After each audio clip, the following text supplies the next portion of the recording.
ప్రతి ఒక్కరూ మీ యొక్క బైబిల్ను ఓపెన్ చేయండి. హెబ్రీ పత్రిక 10వ అధ్యాయము 36వ వచనం చదువుదాం. మీరు దేవుని చిత్తమును నెరవేర్చిన వారి వాగ్దానము పొందు నిమిత్తం మీకు ఓరిమి అవసరమై ఉన్నది. ఆమె చెప్దామా? అవసరమైనది ఒక్కటే అని మనము నేర్చుకొనుచు ఉన్నాం. దేవుని పిల్లలముగా మనకు, మన జీవితాలకు, మన కుటుంబాలకు, సంఘానికి, పరిచర్యకు అవసరమైనది ఏమిటో దేవుడు మనతో మాట్లాడుతూ ఉన్నారు. మనం చదివిన వాక్యంలో 2 విషయాలు ప్రభు మాట్లాడుతూ ఉన్నారు. మనకు ఏమి అవసరమో 2 విషయాలు మాట్లాడుతున్నారు. మొదటిది ఏమన్నారనంటే, మీరు అంటే సంఘం, మనము, మీరు దేవుని చిత్తమును నెరవేర్చిన వారై అన్నాడు. సో మొట్టమొదటిది, దేవుని పిల్లలముగా మనకందరికీ అవసరమైనది ఏమిటి అని అంటే, దేవుని చిత్తమును నెరవేర్చాలి. ఆమె చేద్దామా? ఈరోజు మనం నేర్చుకునే సందేశం అదే. రెండవదేమో, మీకు ఓరిమి అవసరమై ఉన్నది అన్నాడు. ఓరిమి అంటే ఓపిక, సహనం. దాని గురించి వచ్చే ఆదివారము మనము నేర్చుకోబోతున్నాం. ఈరోజు మనం ఏమి నేర్చుకుంటున్నామనంటే, మీరు దేవుని చిత్తమును నెరవేర్చిన వారై. మనమందరమును దేవుని పిల్లలం. యేసు ప్రభు రక్తంలో కడగబడిన వారు, పాపముల నుండి పరిశుద్ధపరచబడిన వారు, దేవుని పిల్లలము అని అధికారమును కలిగిన వారు.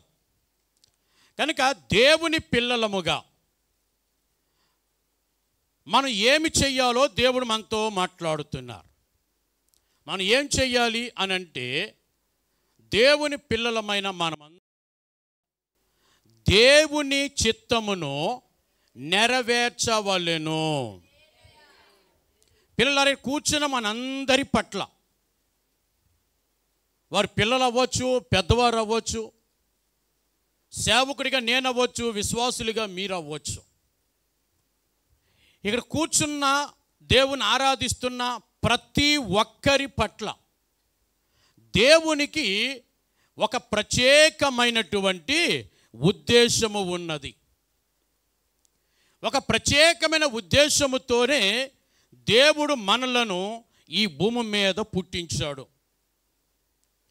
మన పట్ల దేవుడు కలిగి ఉన్న దేవుని చిత్తమేమిటో మనము తెలుసుకోవాలి. అప్పుడే దేవుని చిత్తమును మనము నెరవేర్చుటకు అవకాశం ఉంటుంది. పిల్లలారా, ప్రతి ఒక్కరు ఈ మాట జ్ఞాపకం చేసుకోవాలి. ఒకరినో ఇద్దరినో ఉద్దేశించి చెప్పబడుతున్న సందేశము కాదు ఇది. ఏమండి? ఇది నా కోసమే అని నువ్వు అనుకోగలిగితే నిజముగా నీకెంతో మేలు. ఇక్కడ కూర్చున్న వారందరికీ కూడా. ఎందుకని? దేవుని మాట అందరికీ. దేవుని మాట కొందరికి కాదుగా, దేవుని మాట అందరికీ.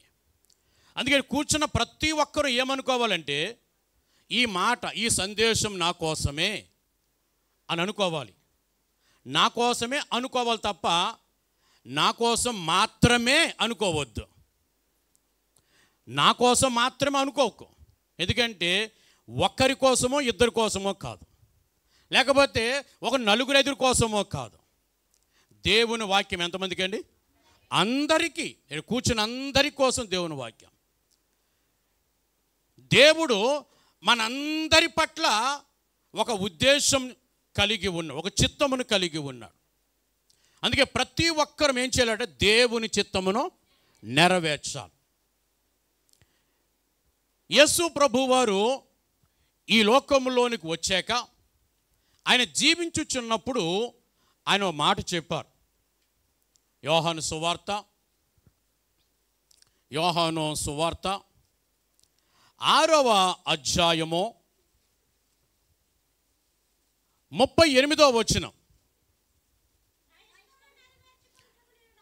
జాగ్రత్తగా వినండి. నా ఇష్టమును నెరవేర్చుకొనుటకు నేను రాలేదు, నన్ను పంపిన వాని చిత్తము నెరవేర్చుటకి పరలోకము నుండి దిగి వచ్చి తిని. ఆమె చెప్దామా? యేసు ప్రభువారు తన గురించి తాను మనకు సాక్ష్యం ఇస్తూ ఉన్నాడు. నీ గురించిగా చెప్పట్లే, ఆయన తన గురించి తాను సాక్ష్యం ఇస్తున్నాడు. ఏమంటున్నాడు ఆయన? నేను పరలోకము నుండి దిగి వచ్చి తిని. ఎక్కడికి దిగొచ్చాడు? పరలోకం నుండి. ఎక్కడికి దిగొచ్చాడు? భూమి మీద దిగొచ్చాడు. ఎందుకు దిగొచ్చాడు ఆయన అంటే, ఆయన అంటాడు కదా, నన్ను పంపిన వాని చిత్తమును నెరవేర్చుటకు. అక్కడ ఇంకో మాట కూడా చెప్పాడు, నా ఇష్టము నా చిత్తమును నెరవేర్చుకుంటకు నేను రాలేదు. యేసుప్రభు చెప్తున్న మాట ఇది. నా ఇష్టం నెరవేర్చుకోవడానికి, నా ఆలోచనలు, నా తలంపులు, నా ఉద్దేశాలు నెరవేర్చుకోవడానికి నేను రాలేదు. మరి ఎందుకు వచ్చాను నేను?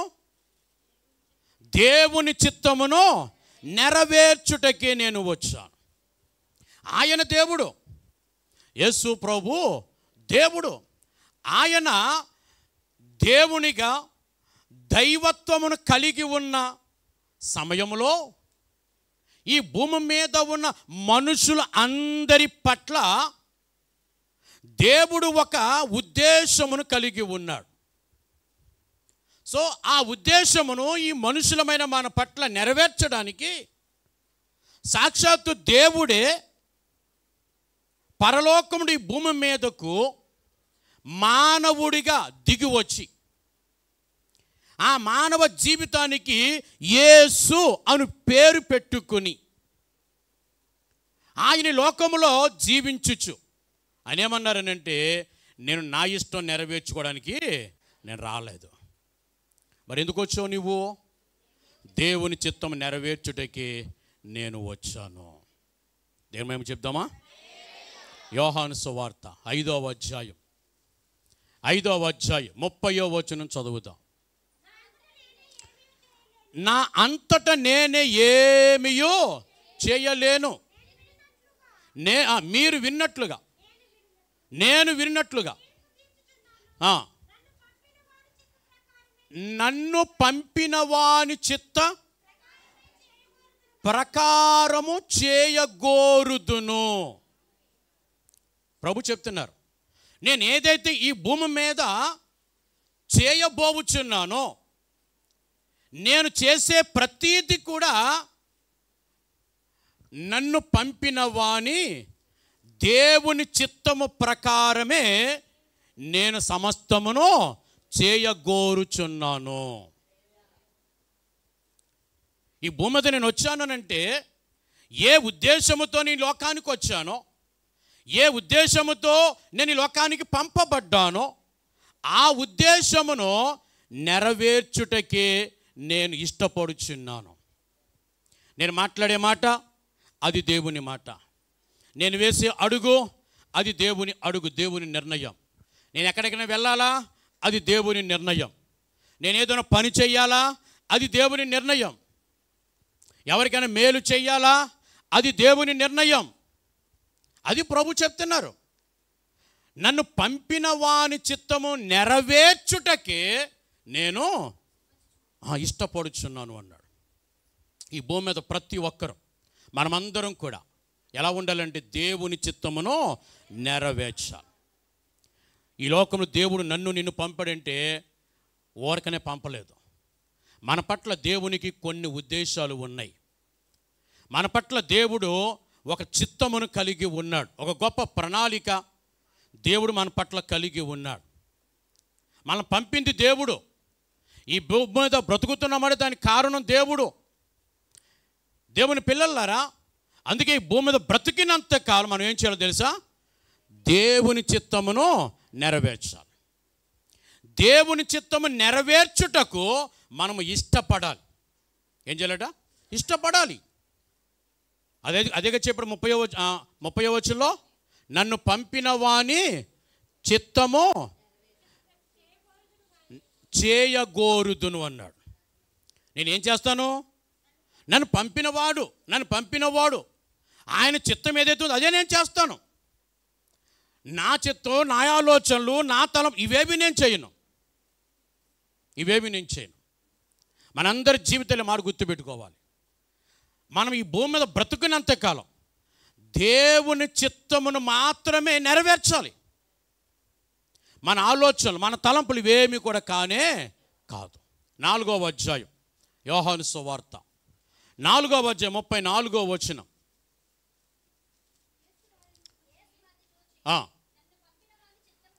నన్ను పంపిన వాని చిత్తమును నెరవేర్చుటయు ఆయన పని తుదముట్టించుటయు నాకు ఆహారమై ఉన్నది అన్నాడైనా.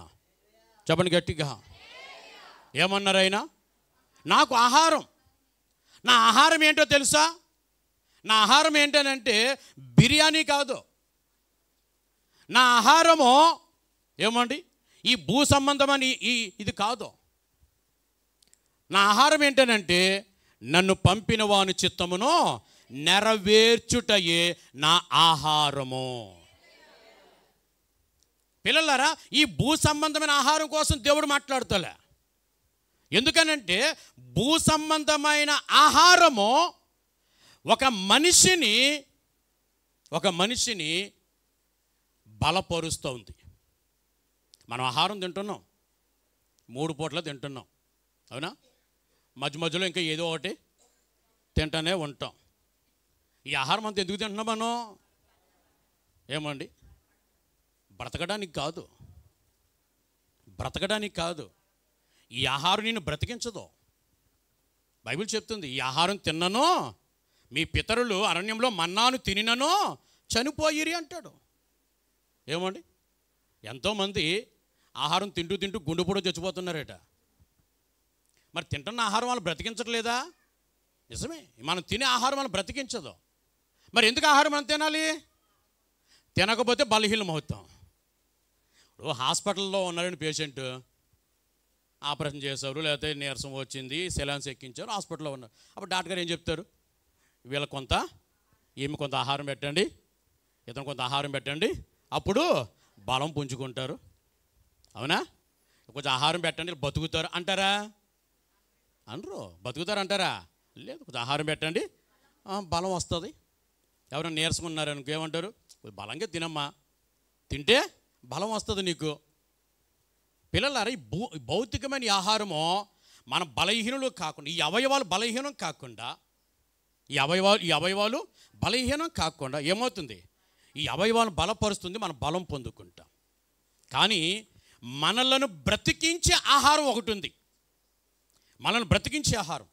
ప్రభు అంటారు, మనుషుడు రొట్టె వలన బ్రతకడు, దేవుని నోట నుండి వచ్చే ప్రతి మాట వలన బ్రతుకును. పిల్లలారా, నేను బ్రతికించే ఆహారం ఏంటో తెలుసా? అది దేవుని మాట.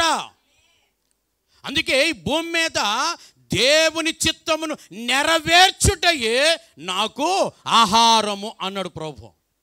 40 రోజులు ఉపవాసం ఉన్నాడు, అయినా సరే చచ్చిపోలేదు. అయినా పగలనక రాత్రి ఏమి తినకుండా తాకుండా 40 రోజులు కటికమైన ఉపవాసం ఉన్నాడు యేసు ప్రభు. చచ్చిపోయాడా? చచ్చిపోలేదే. ఎందుకో తెలుసా? దేవుని మాట ఆయనను బ్రతికించింది. ఈరోజు మనం చెప్పే మాట అదే, దేవుని చిత్తము నెరవేర్చుటయే మన ఆహారం. మనల్ని బ్రతికించేది, మనల్ని నడిపించేది ఎవరనంటే దేవుని చిత్తమును నెరవేర్చాలి. ఓ మాట గుర్తుపెట్టుకో, నువ్వు దేవుని చిత్తము నెరవేర్చే వ్యక్తి అయితేనే ఈ భూమి మీద నీవు ఉంటావు. దేవునిని ఉంచుతాడు.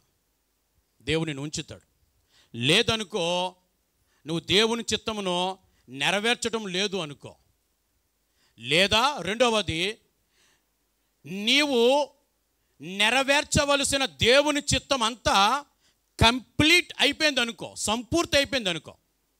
రెండు విషయాలు చెప్పాను. ఒకటి, నీవు దేవుని చిత్తమును నెరవేర్చకపోయినను. నెంబర్ 2, దేవుని చిత్తము నువ్వు సంపూర్ణంగా నెరవేర్చేసావు, ఇక ఇంకేమీ లేదు, ఇంకేం మిగలలేదు. అప్పుడు ఏం చేస్తావు తెలుసా? ఒక్క క్షణము కూడా దేవుడు నిన్ను ఈ భూమి మీద ఉంచడు. పంచభక్ష పరమాణాలు తింటున్నా సరే, ఎంత సుఖం వెళ్ళబోస్తున్నా సరే, ఈ భూమి మీద దేవుడు నిన్ను ఉంచడు. దేవుని చిత్తం నెరవేరిస్తేనే ఉంచుతాడు. దేవుని చిత్తం నువ్వు నెరవేర్చే వ్యక్తివి కాదనుకో, ఒక్క క్షణం కూడా భూమి మీద దేవుడు నిన్ను ఉంచడు. కనుక దేవుని వాక్యం చెప్తుంది, ప్రతి ఒక్కరు మనం ఏం చేయాలి? దేవుని చిత్తమును చెప్పండి నెరవేర్చు వారముగా ఉండాలి. యోహాను సువార్త 8వ అధ్యాయం 29వ వచనం. నన్ను పంపినవాడు నాకు తోడై ఉన్నాడు, ఆయనకిష్టమైన కార్యం నేను ఎల్లప్పుడూ చేయుదును గనుక ఆయన నన్ను ఒంటరిగా విడిచిపెట్టలేదు. దేవుని మహిమ చెప్పండి. ప్రభు అంటున్నారు, ఆయనకి ఇష్టమైన కార్యమే నేను ఈ భూమి మీద చేస్తున్నాను. ఎవరికి ఇష్టమైంది? దేవునికి ఇష్టమైన కార్యం, దేవుని చిత్తమును నేను ఈ భూమి మీద జరిగిస్తున్నాను. దేవునికి ఇష్టమైన కార్యము మనం జరిగిస్తే ప్రభు అంటున్నారు, దేవుడు మనకు తోడుగా ఉంటాడు. దేవుడు నీకు తోడుగా ఉంటాడు. నువ్వు ఎక్కడున్నా, ఎలాంటి పరిస్థితుల్లో ఉన్నా దేవుడు నీకు తోడుగా ఉంటాడు. నెంబర్ 2, దేవుడు నిన్ను ఒంటరిగా విడిచిపెట్టాడు. ఏమండి? దేవుడు నిన్ను ఒంటరిగా విడిచిపెట్టాడు. ఎప్పుడు? నువ్వు దేవుని చిత్తమును నెరవేర్చు వ్యక్తివైతే. నీకు నచ్చినట్లుగా నువ్వు బ్రతుకుతూ, నీకు నచ్చినట్లుగా నువ్వు జీవిస్తూ, దేవుని చిత్తాన్ని పెడచెవిని పెట్టి పక్కన పెట్టేసి నీకు నచ్చినట్లుగా నువ్వు జీవిస్తూ, ప్రభా నాకు తోడుగా ఉండండి, నన్ను విడిచిపెట్టొద్దు ప్రభా అని అంటే, అప్పుడు దేవునికి సహాయము చేయలేడు. ఎవరైతే దేవుని చిత్తము నెరవేర్చుతురో దేవుడు వారికి తోడుగా ఉంటాడు. నెంబర్ 2, దేవుడు వారిని ఎన్నడూనో విడిచిపెట్టాడు. ఇంకో మాట చదవండి. యోహాను సువార్త 15వ అధ్యాయం. యోహాను సువార్త 15వ అధ్యాయం 10వ వచనం చదువుదాం. నేను నా తండ్రి ఆజ్ఞలు గైకొని ఆయన ప్రేమయందు నిలిచియున్న ప్రకారం మీరును నా ఆజ్ఞలు గైకొనిన ఎడల నా ప్రేమయందు నిలిచియుందురు. దేవుని మహిమ చెప్పండి. ప్రభు అంటున్నారు, నేను నా తండ్రి ఆజ్ఞలు గైకొని నెరవేర్చుచున్నాను గనుక నా తండ్రి నన్ను ప్రేమించుచున్నాడు అన్నారు ప్రభువారు.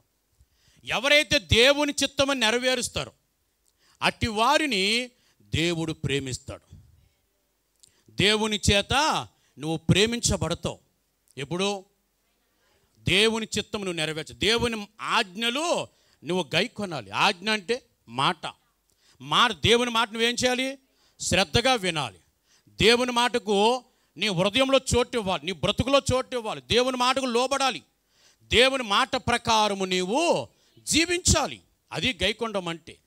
దేవుని మాట ప్రకారం నువ్వు బ్రతకాలి. అప్పుడు దేవుని పిల్లల వాక్యం చెప్తుంది, దేవుని ప్రేమలో నీవు ఉంటావు, దేవుని ప్రేమను పొందుకుంటావు, దేవుని ప్రేమలో నీవు నిలిచి ఉంటావు. దేవుని ప్రేమ శాశ్వతమైన ప్రేమ. ఆయన అంటున్నారు, శాశ్వతమైన ప్రేమతో నేను నిన్ను ప్రేమించుచున్నాను గనుక విడవక నీ ఎడల కృప చూపుచున్నాను అన్నాడు. దేవుని ప్రేమ అలాంటిదట. చెప్పండి. శాశ్వతమైన ప్రేమ. మనుషుల ప్రేమ శాశ్వతమైనది కాదు. మనుషుల ప్రేమ శాశ్వతమైనది ఎప్పటికీ కాదు. అది తల్లిదండ్రుల ప్రేమ శాశ్వతం కాదు.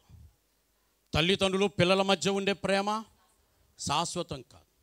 భార్యాభర్తల మధ్య ఉండే ప్రేమ శాశ్వతం కాదు. లవర్స్ మధ్య ఉండే ప్రేమ శాశ్వతం కాదు. బంధువుల మధ్య ఉండే ప్రేమ, స్నేహితుల మధ్య ఉండే ప్రేమ ఏది శాశ్వతం కాదు. ఈ లోక సంబంధంలో మనుషుల మధ్య ఉన్న ఏ ప్రేమ శాశ్వతమైనది కాదు. శాశ్వతమైన ప్రేమ ఒక్కటే, అది దేవుని ప్రేమ. దేవుని బిడ్డలారు, అందుకే ప్రభువు అంటున్నారు, నీవు నా చిత్తమును నెరవేర్చిన వ్యక్తివైతే అప్పుడు నేను నిన్ను ప్రేమిస్తాను. నా ప్రేమలో, ఏ ప్రేమ అది? శాశ్వతమైన ప్రేమలో నీవు నిలిచి ఉంటూ శాశ్వతమైన ప్రేమ నేను నీ పట్ల చూపిస్తాను అంటున్నాడు. యోహాను సువార్త 17వ అధ్యాయం 4వ వచనం చదువుతాం.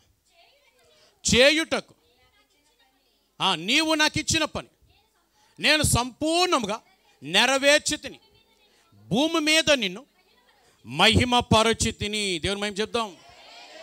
ప్రభు అంటున్నారు, తండ్రి, ఈ భూమి మీద నేను చేయుటకు నీవు నాకు అప్పగించిన పనిని నేను సంపూర్ణంగా నెరవేర్చి తిని.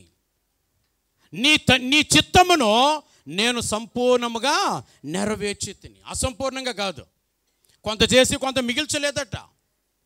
దేవుని చిత్తమును సంపూర్ణంగా నెరవేర్చాలి. ఎలా నెరవేర్చాలి? సంపూర్ణంగా నెరవేర్చాలి. సంపూర్ణంగా నెరవేరిస్తే అప్పుడు ఏం జరుగుతుందో తెలుసా? నీ ద్వారా దేవునికి మహిమ కలుగుతుంది. నిన్ను బట్టి దేవుడు మహిమపరచబడతాడు. ఒకవేళ దేవుని ఆ చిత్తమును నీవు సంపూర్ణంగా నెరవేర్చలేదు అనుకో, సగమే నెరవేర్చావు, సగం నెరవేర్చలేదు అనుకో, అప్పుడు నిన్ను బట్టి దేవుని నామమునకు అవమానం కలుగుతుంది. నువ్వు దేవుని చిత్తముని నెరవేర్చిన వ్యక్తివైతే నిన్ను బట్టి దేవుడు సంతోషిస్తాడు, నిన్ను బట్టి దేవునికి మహిమ కలుగుతుంది అని అంటారుగా. వ్రాయబడిన దాన్ని బట్టి మిమ్మల్ని బట్టే కదా నా నామము దూషించబడుతుంది అంటాడు. ఎవరిని బట్టట? ఎవరిని బట్టట? ఎవరైతే దేవుని చిత్తమునో నెరవేర్చుట లేదో, దేవుని చిత్తము నిర్లక్ష్యం చేస్తున్నారో, దేవుని చిత్తమును అర్థం చేసుకోవటం లేదో, అటువంటి వారిని బట్టి దేవునికి ఏం కలుగుద్దట? అవమానం. అవమానం. సో పిల్లలారా, ఆలోచించేద్దాం. మనమందరము దేవుని చిత్తము నెరవేర్చాలి. ఇది మనకు అవసరం. అందుకోసమే దేవుడు మనల్ని ఈ భూమి మీద పంపించాడు, ఈ భూమి మీద ఉంచాడు. సంవత్సరం వెంబడి సంవత్సరం దేవుడు మన ఆయుష్ని పెంచుతూ దేవుడు మనల్ని నడిపిస్తూ ఉన్నాడు. తన కృప మన పట్ల చూపుచున్నాడు అని అంటే కారణం ఏంటో తెలుసా? ఈ భూమి మీద మనం ఏం చేయాలి? దేవుని చిత్తమును నెరవేర్చవలెను. ఆమె చెప్పండి గట్టిగా. మత్తయి సువార్త 26వ అధ్యాయం, మత్తయి సువార్త 26వ అధ్యాయం 39వ వచనం చదువుదాం. కొంత దూరం వెళ్ళి సాగిలపడి, నా తండ్రి, సాధ్యమైతే ఈ గిన్నె నా యొద్ద నుండి తొలగిపోనిమ్ము, అయినను నా ఇష్ట ప్రకారము కాదు, నీ చిత్త ప్రకారమే కానిమ్ము అని ప్రార్థించెను. ఆమె చెప్తామా? యేసు ప్రభువారు మరణం పొందే సమయం దగ్గర అయ్యింది. గెత్సెమనే తోటలో ఉన్నారు. ఆ రాత్రి ఆయన ప్రార్థన చేస్తున్నారు. ప్రార్థన చేస్తూ ఏమంటున్నారంటే, అయినా తండ్రి, సాధ్యమైతే, ఏమన్నారు? సాధ్యమైతే ఈ గిన్నె నా యొద్ద నుండి తొలగిపోనిమ్ము, అయినను నా ఇష్టము కాదు, నీ చిత్తమే సిద్ధించునుగాక, జరుగునుగాక. ఏమన్నాడైనా? నా ఇష్టం కాదు. నా ఇష్టం ఏంటి? నా ఇష్టం ఏంటి? ఈ గిన్నె నా యొద్ద నుండి తొలగిపోవాలి, ఇది నా ఇష్టం. కానీ నా ఇష్టం జరగొద్దు, నా ఇష్టం నెరవేర్చనివ్వద్దు. నేను ఈ లోకానికి వచ్చింది నీ చిత్తము నెరవేర్చడం కోసమే. కనుక నా జీవితంలో నీ చిత్తమే జరుగునుగాక. ఎవరు ప్రార్థన చేశారు? సాక్షాత్తు యేసు ప్రభువే ప్రార్థన చేస్తున్నారు. మనం కూడా అదే ప్రార్థన చేయాలి. పన్ను కూడా పరలోకమందు నీ చిత్తము నెరవేరుచున్నట్లు భూమి యందు కూడా నీ చిత్తము నెరవేరునుగాక అని ప్రార్థన చేయాలి ఇప్పుడు కూడా. స్తోత్రం. దేవుని బిడ్డలారా గమనించండి, వాక్యం అంటుంది పరలోకంలో దేవుని చిత్తం ఎలా జరుగుతుందో భూమి మీద కూడా ఏం జరగాలట? దేవుని చిత్తమే జరగాలి. నా జీవితంలో, నీ జీవితంలో, మనందరి జీవితంలో మనం ఏమని ప్రార్థించాలంటే, ప్రభువా నా జీవితంలో నీ చిత్తమే జరుగును గాక, నీ చిత్తమే నెరవేరును గాక, నీ చిత్తమే సిద్ధించునుగాక, నీ చిత్తమును నేను నెరవేర్చుదును అని మనం ఏం చేయాలి? దేవుని దగ్గర ప్రార్థించాలి. అది మనకు ఆశీర్వాదం, అది మనకు ఆశీర్వాదం. పిల్లలారు, యేసు ప్రభువు అంటున్నారు, తండ్రి నీ చిత్తం అయితే ఈ గిన్నె నా యొద్దను తొలగిపో. ఏంటి ఆ గిన్నె? ఏమండి, ఏంటి ఆ గిన్నె? ఆ గిన్నె ఏమిటి అని అంటే, దేవుని బిడ్డలారా, యేసు ప్రభు ముందున్నటువంటి భయంకరమైనటువంటి ఏమండి క్రూరమైన ఆ అనుభవాలకు గుర్తు గిన్నె. సిలువ మరణం భయంకరమైంది కదా, సిలువ మరణం చాలా భయంకరమైంది. ప్రభు చెప్పారు, మనం యెరూషలేముకి వెళ్తున్నాం, మనుష్య కుమారుడు పాపిష్టుల చేతికి అప్పగించబడతారు, వారు ఆయనను కొరడాలతో కొడతారు, ఆయన తల మీద ముళ్ళ కిరీటం పెడతారు, ఏమండి ఆయనను అవమానపరుస్తారు, ఆయన ముఖం మీద ఉమ్మేస్తారు, ఆయనను యెరూషలేము వీధుల గుండా ఆయనను ఊరేగిస్తారు, గొల్గొతా కొండ మీద ఆయనను సిలువ వేస్తారు. ఇవన్నీ కూడా దేవుని పిల్లలారా యేసు ప్రభు సిలువ మరణంలో ఉన్నటువంటి పరిస్థితులు అవన్నీ ఆయనకు తెలుసు. అందుకే ఆ మరణం ఎంత భయంకరంగా ఉండబోతుందో, ఎంత క్రూరముగా ఉండబోతుందో, మనుషులు యేసు ప్రభు పట్ల ఎంత క్రూరముగా ప్రవర్తించబోచున్నారో యేసు ప్రభుకు తెలుసు. అందుకే యేసు ప్రభు అంటున్నారు, తండ్రి సాధ్యమైతే గిన్నె, ఏ గిన్నె ఇది? మనుషులు నా పట్ల చూపించే ఆ భయంకరమైనటువంటి క్రూరత్వం అనేటటువంటి గిన్నె అది. దేవుని పిల్లలారా, పాపానికి వ్యతిరేకముగా, దేనికి? పాపానికి వ్యతిరేకముగా చెలరేగే దేవుని ఆగ్రహము అనే గిన్నె అది. ఆ గిన్నె ఏంటట? దేవుని ఆగ్రహము. దేవుని యొక్క ఆగ్రహం, కోపం కాదు. కోపం వేరు, ఆగ్రహం వేరు. ఏమండి, ఇది ఆగ్రహము అనే గిన్నె అన్నమాట. ఆగ్రహం అని అంటే ఇంకా భయంకరమైన కోపంలో ఇంకా పీక్ స్టేజ్ అన్నమాట అండి. ఆగ్రహం అని అంటే పీక్ స్టేజ్, ఇంక ఫైనల్ అన్నమాట. ఇంక అది ఆగ్రహం అంటే. ఇంకా ఆగ్రహంలో ఏమండి ఇంక ఎలా ప్రవర్తిస్తారో ఏం చేస్తారో అర్థం కాదు. దేవుని బిడ్డలారా, వాక్యం చెప్తున్నమాట అది. దేవుని కోపం అని ఆగ్రహం అనే గిన్నెది. పాపానికి వ్యతిరేకముగా మండుతూ ఉన్న దేవుని ఆగ్రహం అనే గిన్నె.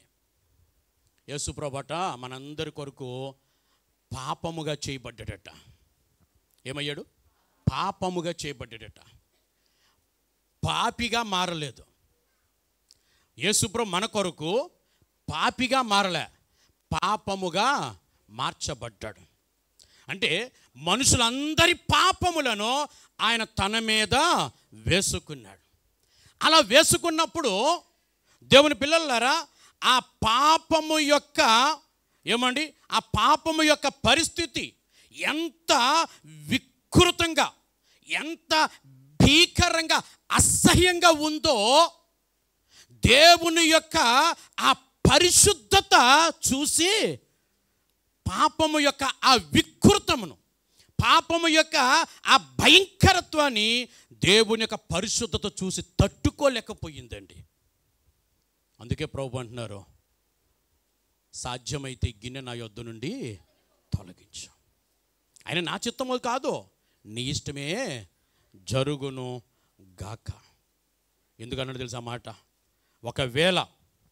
ఒకవేళ దేవుని బిడ్డలారా, ఒకవేళ మనుషులను రక్షించడానికి ఇంకొక మార్గం ఏదైనా ఉంటే, ఇంకొక మార్గం ఏదైనా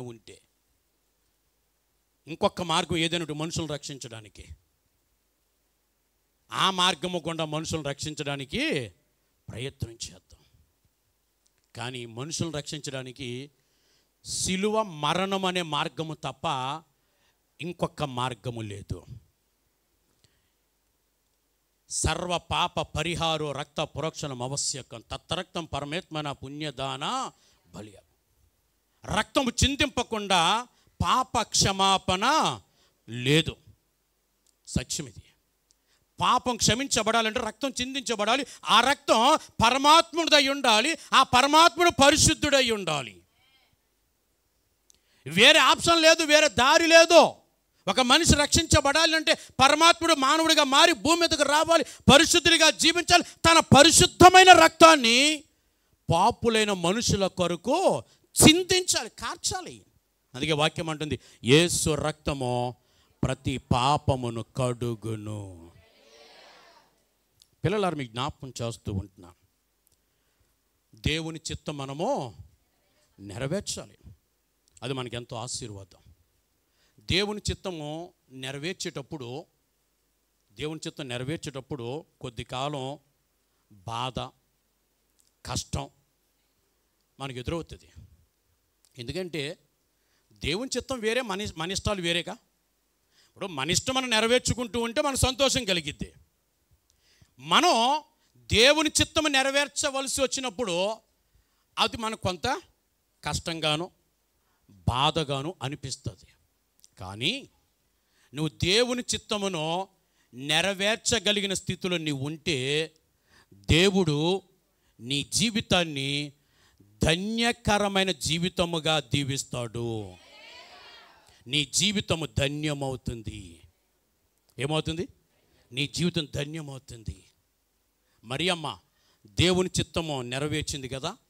దేవదూత వచ్చాడు, దేవుని వర్తమానం చెప్పను, గర్భవతితో దేవుని శక్తి నేను కమ్ముకుంటుంది, పుట్టబోయే శిశువుకు యేసు అని పేరు పెట్టు అని చెప్పినప్పుడు మరియమ్మకి అప్పుడు ఇంకే వివాహం కాలే, జస్ట్ ప్రధానం అయ్యింది. కానీ మరియమ్మ ఏమంది? ఇదిగో ప్రభు దాసురాలను, నీ చిత్తమే జరుగును గాక అంది. ఏమంది? నీ చిత్తమే జరుగును గాక. ఎవరికి లోబడ్డది మరియమ్మ? దేవుని చిత్తానికి లోబడ్డది. సార్ ఒకరోజు అవకాశం ఇవ్వండి, మా తల్లిదండ్రులు పర్మిషన్ అడుగుతాను అందా? ఒకరోజు అవకాశం ఇవ్వండి, నన్ను ప్రదానం చేసుకున్నాడు, అతను ఒక మాట చెప్పి నేను మీకు నా నిర్ణయం చెప్తాను అందా? లేదే నా ఫ్రెండ్స్ అడిగి చెప్తాను అందా? బంధువుని అడిగి చెప్తాను అందా?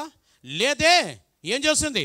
ఆన్ స్పాట్, ఆన్ ప్లేస్, అదే సమయం. వేరే no more option, no more time. వేరే అవకాశం కామెకి లేదు, వేరే అవకాశం లేదు, వేరే సమయంకి లేదు. దేవదూత అంటున్నాడు, నీ ఉద్దేశం ఏంటో చెప్పు, నన్ను పంపిన వానికి నేను చెప్పాలి అంటుంది. ప్రభువు దాసురాలను, ఆయన చిత్తమే నా జీవితంలో జరుగును కాక. అప్పుడు మరి మరియమ్మ జీవితం సాపిగా సాగిపోయిందా? లేదే. ఈ సంగతి కాబోయే భర్తకు తెలిసి ఏమనుకున్నాడు? రహస్యముగా ఆమెను విడిచిపెట్టాలనుకున్నాడట. కానీ దేవుడు విడిచిపెట్టనిచ్చాడా? లేదే. ఎవరి పక్షంగా నిలబడ్డాడు దేవుడు? యోసేపు పక్షంగా కాదు, మరియమ్మ పక్షంగా నిలబడ్డాడు. ఎందుకని? మరియమ్మ దేవుని చిత్తము నెరవేర్చుటకు ఇష్టపడ్డది. అందుకే మరియమ్మ అంటది కదా, ఇది మొదలుకొని అన్ని తరముల వారు నన్ను ధన్యురాలు అందురు. రెండు చేతుల పైకి ఎద్దారు మంచి చెప్దాం. ఈ రోజున మరియమ్మ కొండలు ఎన్ని ఉన్నాయి? మరియమ్మను పూజించేవారు ఎన్ని లక్షల మంది ఉన్నారు? లక్షలు కాదు, కోట్ల మీద ఉన్నారు. ఎవరిని? మరియమ్మను పూజించేవారు. మరియమ్మ దేవుడా?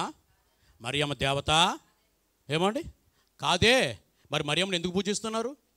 ఈరోజు ప్రజలకు మరియమ్మ అంటే ఎందుకు అంత గౌరవం? ఏమంటే దేవుని చిత్తమును నెరవేర్చింది కనుక దేవుడు మరియమ్మను ఏం చేస్తాడు? ధన్యకరమైన జీవితంగా మార్చాడు. ఎన్నో కష్టాలు ఎదుర్కొందని మరియమ్మ.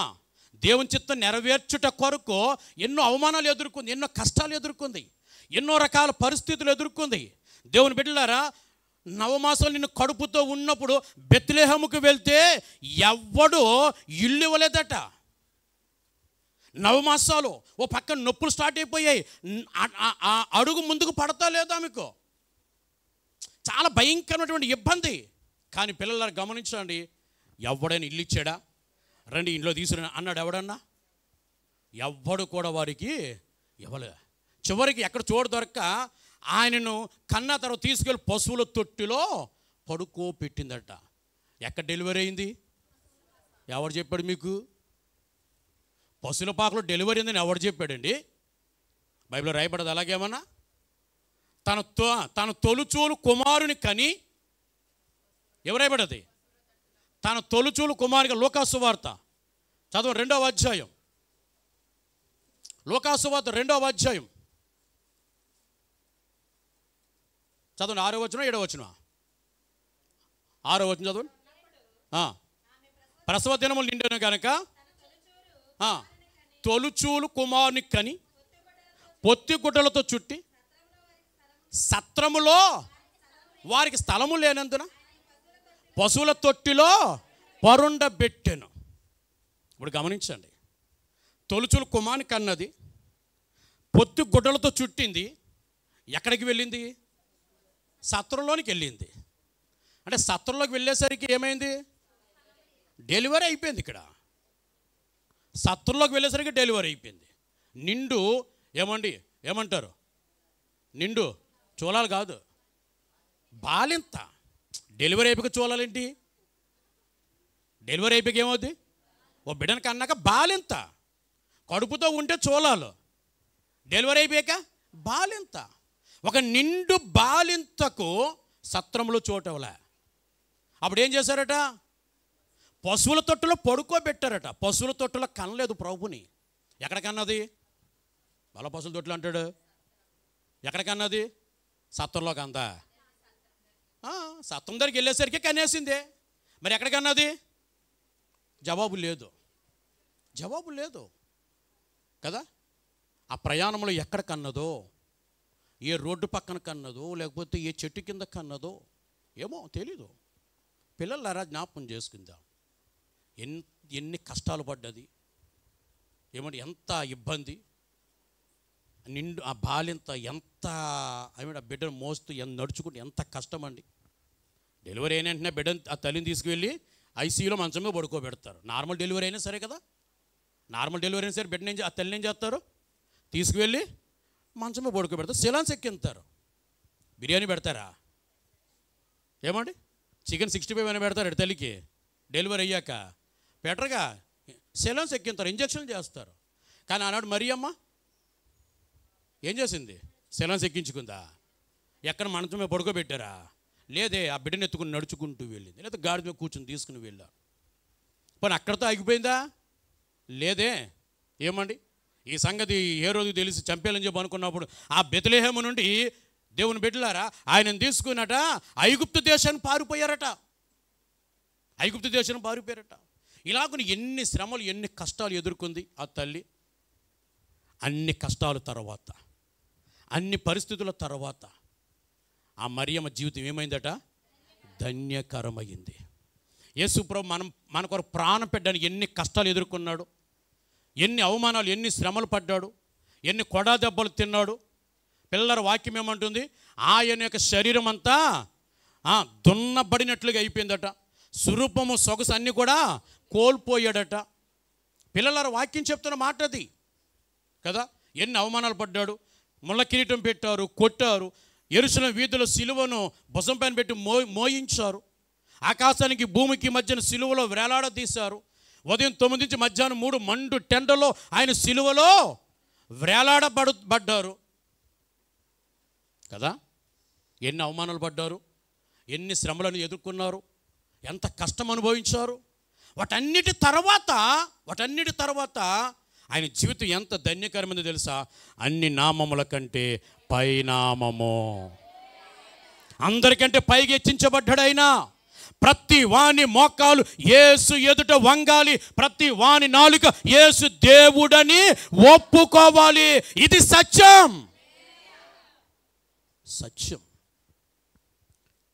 నువ్వు అంగీకరించిన సత్యమే, అంగీకరించకపోయినను సత్యమే. ఇది యేసు దేవుడని ప్రతి నాలుక ఒప్పుకోవాలి. వేరే అవకాశం లేదు మనిషికి. ఒప్పుకుంటే రక్షించబడతావు, రక్షించబడితే నరకమును తప్పించబడతావు, నిత్యత్వాన్ని పొందుకుంటావు.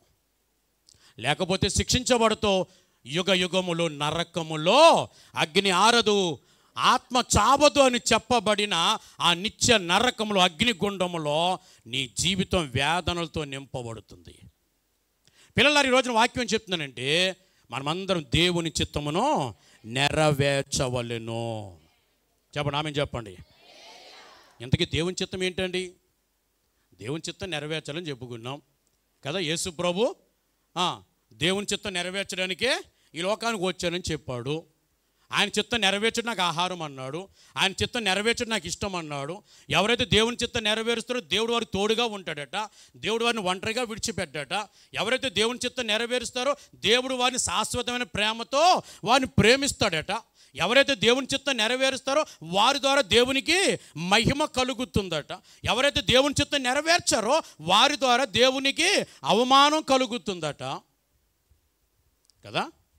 దేవుని చిత్తం నెరవేర్చడం మనకు కొంచెం కష్టంగానే ఉంటుంది, బాధగానే ఉంటుంది, ఇబ్బందిగానే ఉంటుంది. కానీ ఆ కష్టాన్ని, ఆ బాధను, ఆ ఇబ్బందిని మనం ఓర్చుకుని దేవుని చిత్తం నెరవేర్చగలిగితే ఆ తదుపరి మన జీవితం ఒక ధన్యకరమైన జీవితముగా హెచ్చించబడబోతుంది. దేవుని చిత్తమును నెరవేర్చవలెను ప్రతి ఒక్కరు. ఎందుకు దేవుని చిత్తం ఏంటి? ఈరోజు కొన్ని విషయాలు మీకు త్వరగా జ్ఞాపకం చేస్తాను. మొట్టమొదటిది దెస్సలోనికలకు రాసిన మొదటి పత్రిక 4వ అధ్యాయం. దెస్సలోనికలకు రాసిన మొదటి పత్రిక 4వ అధ్యాయం 3వ వచనం. పరిశుద్ధులగుటయే అనగా జారత్వమునకు దూరముగా ఉండుటయే దేవుని చిత్తము. దేవుని చిత్తం ఏంటి అక్కడ చెప్పాడు. 2 విషయాలు చెప్పాడు అక్కడ. నెంబర్ 1, పరిశుద్ధులుగా ఉండుట దేవుని చిత్తము. మనం యేసుప్రభు రక్తంలో కడగబడ్డాం, పరిశుద్ధపరచబడ్డాం, పాపముల నుంచి కడగబడ్డాం, పరిశుద్ధపరచబడ్డాం. యేసుప్రభు ద్వారా పరిశుద్ధతను పొందుకున్నాం. అందుకే వాక్యం ఏమంటుందనంటే మనము పరిశుద్ధులముగా బ్రతుకుటయే దేవుని చిత్తము. ఎలా బ్రతకాలి? పరిశుద్ధంగా బ్రతుకు. నువ్వు క్షమించబడ్డావు, పరిశుద్ధంగా బ్రతుకు. యేసుప్రభు దగ్గర ఓ స్త్రీని తీసుకొచ్చారు, రాళ్ళతో కూడా చంపడానికి సిద్ధపడ్డారు. యేసుప్రభు అన్నాడు, పాపం చేయనివాడు మొదట ఆమె మీద రాయి వేయండి. ఎవడూ రాయి వేయలేదు. ప్రభు అడిగారు, అమ్మ ఎవరు నిన్ను శిక్షించలేదా? లేదు ప్రభా. అప్పుడు ప్రభు ఏమన్నారు? నేను కూడా నిన్ను శిక్షింపను అన్నాడా? అన్నాడు. నేను కూడా నిన్ను శిక్షింపను అన్నాడు. అంటే దేవుడు ఆమెను ఏం చేశాడు? క్షమించాడు. శిక్షింపను అన్నట్టు అర్థం ఏంటి? క్షమించాడు. మరి క్షమించి పంపించేశాడా? లేదే. ఏమన్నాడు? ఇక మీదట పాపము చేయకు అన్నాడు. అమ్మ నేను క్షమించేస్తాను, వెళ్ళిపో అంటే అర్థమేంటో తెలుసా? నేను క్షమించేస్తాను, నువ్వు ఎలా బ్రతికినా పర్వాలేదు అని. కానీ ప్రభు అలా చెప్పలే. నేను నిన్ను క్షమించాను, ఇక మీదట నీవు పాపం చేయొద్దు. పాపం చేయొద్దు అంటే అర్థం ఏంటి? పరిశుద్ధంగా బ్రతుకు. పరిశుద్ధులుగా జీవించుటయే చెప్పండి దేవుని చిత్తము. వాక్యం చెప్తుంది, పరిశుద్ధత లేకుండా ఎవడు దేవుణ్ణి చూడలేడట. దేవుని చూడటానికే పరిశుద్ధత కావాల్సి వస్తే మరి దేవునితో ఉండటానికి మరి ఏం కావాలండి? పరిశుద్ధతే కావాలి. ఆయన చూడటానికి పరిశుద్ధత కావాలి, ఆయనతో ఉండటానికి కూడా పరిశుద్ధతే కావాలి. అందులో వేరే అనుమానం ఏమీ లేదు. సో దేవుని వాక్యం చెప్తున్న మాట ఏమిటనంటే, నేను పరిశుద్ధుని గనక మీరును పరిశుద్ధులుగా ఉండుడి అన్నాడు. ఎలా ఉండాలి? మనం పరిశుద్ధులుగా ఉండాలి. మనం కొరింథీ సంఘాన్ని నేర్చుకుంటూ ఉన్నాం. మొదటి పత్రిక 1:2 వచనం అంటాడు, మీరు పరిశుద్ధులుగా ఉండుటకు పిలవబడితిరి అన్నాడు. సంఘాన్ని దేవుడు ఎందుకు పిలిచాడట? పరిశుద్ధతగా బ్రతకడానికే పిలిచాడు. సో దేవుని చిత్తం నీ పట్ల, నా పట్ల, మన అందరి పట్ల దేవుని చిత్తం ఏంటో తెలుసా? నెంబర్ 1, పరిశుద్ధులముగా జీవించాలి.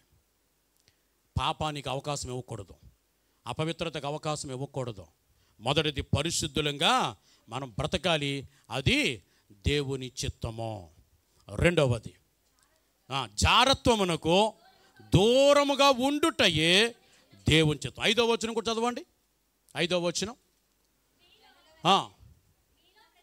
మీలో ప్రతివాడు దేవుని ఎరుగని అన్యజనుల వలె కామాభిలాష యందు కాక పరిశుద్ధత యందు ఘనత యందు తన ఘటమును ఎట్లు కాపాడుకొనవలెనో అది ఎరిగియుండుటయే దేవుని చిత్తము. ఎలా ఉండటం? మనం ఈ ఘటమును కాపాడుకొనుట ఎలాగో తెలుసుకొనుటయే దేవుని చిత్తం. తన ఘటం అంటే శరీరం. నీ శరీరమును నువ్వేం చేయాలట? కాపాడుకోవాలి. నీ శరీరమును నీవు కాపాడుకోవాలి. 3వ వచనం అన్నాడు కదా, జారత్వమునకు దూరముగా ఉండుటయే దేవుని చిత్తము అన్నాడు. జారత్వానికి దూరంగా ఉండటమే దేవుని చిత్తం. జారత్వం అంటే ఏంటి? ఏమండి? జారత్వం అంటే దేవుని బిడ్డ 2 మాటలు జ్ఞాపకం చేసుకో. జారత్వం అని అంటే మొదటి మాట ఏంటనంటే, వివాహమైన భార్యాభర్తల జీవితంలో భార్య తన భర్తతో కాకుండా వేరే పురుషుడితో శారీరక సంబంధమును కలిగి ఉండుట. భర్త తన భార్యతో కాకుండా వేరే స్త్రీతో శారీరక సంబంధమును కలిగి ఉండుట జారత్వము. భర్త భార్యతో, భార్య భర్తతో శారీరక సంబంధం కలిగి ఉండాలి. అది పవిత్రము, అది దేవుడు పెట్టిన నియమం. అలా కాకుండా భార్య వేరే పురుషుడితో, భర్త వేరే స్త్రీతో శారీరక సంబంధం కలిగి ఉండుటయే జారత్వం. రెండవ అర్థం ఏంటనంటే, వివాహానికి ముందు ఒక యవనస్తుడు, ఒక యవనస్తురాలు ఒకరితో ఒకరు శారీరకమైన సంబంధమును కలిగి ఉండుట జారత్వము. ప్రభువు అన్నారు, జారత్వమునకు దూరముగా మీరు ఉండండి, అది దేవుని చిత్తము అని చెప్తున్నాడు ఆయన. దేవుని బిడ్డలారా, వాక్యం ఎలా సెలవిస్తుంది? కొరింథీయులకు రాసిన మొదటి పత్రిక 6వ అధ్యాయం 18 నుంచి చదువుదాం. 6వ అధ్యాయం. జారత్వమునకు దూరముగా పారిపోవుడి. మనుషుడు చేయి ప్రతి పాపం దేహమునకు వెలుపల ఉన్నది కానీ జారత్వము చేయవాడు తన సొంత శరీరం హానికరముగా పాపము చేయుచున్నాడు. మీ దేహము దేవుని వలన మీకు అనుగ్రహింపబడి ఉన్నది, మీలో ఉన్న పరిశుద్ధాత్మకు ఆలయమై ఉన్నదని మీరు ఎరుగరా? మీరు మీ సొత్తు కారు, విలువ పెట్టి కొనబడిన వారు కనుక దేహముతో దేవుని మహిమపరచుడి. ప్రభువు అంటున్నారు, జారత్వానికి దూరంగా పారిపోండి. జారత్వం అట నీ సొంత శరీరమును ఏమవుతుందట? నీ సొంత శరీరమును హాని చేస్తుందట. అది ఈ శరీరము నీది కాదు, దేవుని వలన నీకు అనుగ్రహించబడ్డది, దేవుని రక్తముతో విలువ పెట్టి కొనబడ్డది. కనుక నీ శరీరముతో నువ్వేం చేయాలి తెలుసా? దేవుని మహింపరచాలి. అంతేకాని నీ శరీరముతో జారత్వపు క్రియలు చేయకూడదు. జారత్వానికి దూరముగా ఉండుట దేవుని చిత్తం. మూడవ మాట మొదటి మాట దేవుని చిత్తం అంటే పరిశుద్ధులుగా జీవించుట.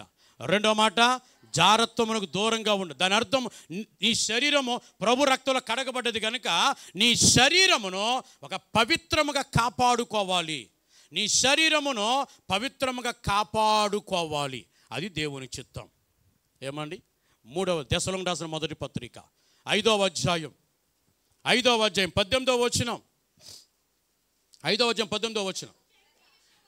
ప్రతి విషయమునందు కృతజ్ఞతాస్తుతులు చెల్లించుట ఎలాగు చేయట యేసుక్రీస్తునందు మీ విషయంలో దేవుని చిత్తము. ఆమె చెప్తామా? మన విషయంలో దేవుని చిత్తం ఏంటనంటే, ప్రతి విషయంలో దేవునికి మనము కృతజ్ఞతాస్తుతులు చెల్లించాలి.